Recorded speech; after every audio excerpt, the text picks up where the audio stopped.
night, the Secretary of State Shemia Fagan ordered a new style of a systemic risk report to address the past performance of Oregon's education system.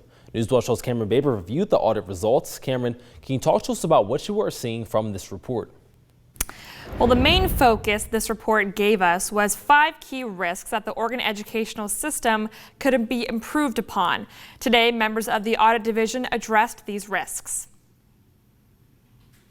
While most audits look back at past performance, this systemic risk report is designed to take a look at problems before they occur. We were able to pull out kind of 2 kinds of themes. One is patterns that we've seen over and over in audits that we think somebody at this point above the level of ODE kind of needs to really be on top of. The other theme is addressing this report to legislators who can keep the Oregon Department of Education on the right track. Because Oregon has abandoned their 3 previous major K-12 improvements, the Secretary of State is addressing the governor's office, the legislator, and the State Board of Education. But those multiple audits have given us a unique perspective that frankly no other function can have, as we see some systemic risks that span outside the borders of each of those audits. And that was what compelled us to do this work here. These 5 risks the report has outlined is how the Oregon educational system could be improved upon. Addressing them is what's going to help the K-12 system and spend as much time to support these areas and meet the goal to close long-standing equity gaps.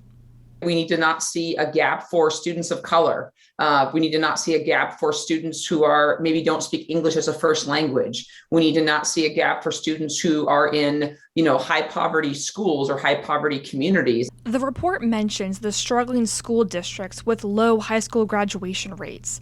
According to the report, Oregon schools lack clarity and enforceability, allowing low performance to persist. The Oregon Department of Education told Newswatch 12 that risk 4, clear enforceable district standards, will help this aspect and hold school boards and districts accountable.